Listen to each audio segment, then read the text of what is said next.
సరే సహజంగానే ఒక రాజకీయ పార్టీగా ఎన్నికల్లో దిగినప్పుడు గెలుస్తామనుకొని దిగుతాం, గెలుస్తామనుకొని కొట్లాడతాం, గెలవాలని కొట్లాడతాం, అట్లనే కొట్లాడినాం.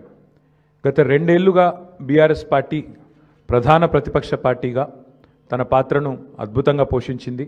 ప్రజా సమస్యలను మరి కేంద్రంగా చేసుకొని ప్రజల వాదనను, ప్రజల వేదనను ఇవాళ ప్రభుత్వం ముందు పెట్టడంలో, అది శాసనసభలో అయితేనేమి, ప్రజాక్షేత్రంలో అయితేనేమి, సోషల్ మీడియాలో అయితేనేమి చాలా బలంగా బీఆర్ఎస్ పనిచేస్తున్నది.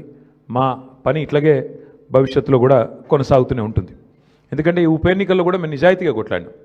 ప్రజా సమస్యలనే కేంద్ర బిందువుగా చేసుకొని, ప్రజలనే ఎజెండాగా చేసుకొని ఎన్నికల్లో డెఫినెట్గా చిత్తశుద్ధితో నిజాయితీగా మేము కొట్లాడినాం. మీకు తెలుసు ఎట్లా ఎన్నికలు జరిగినాయి కూడా అందరు చూసినారు, నేను చెప్పక్కర్లేదు ప్రత్యేకంగా. మరి మొత్తం ఎన్నిక ప్రచారం ముగిసేదాకా ఎట్లా జరిగింది, ప్రతి సర్వేలో కూడా బీఆర్ఎస్ గెలుస్తుందని ఎట్లా చెప్పింది, ఆ తర్వాత ఆఖరి 3 రోజులు ఏం జరిగింది, ఇదంతా ప్రజలు చూసినారు. కానీ అందులోకి పోను, అవి చెప్పను.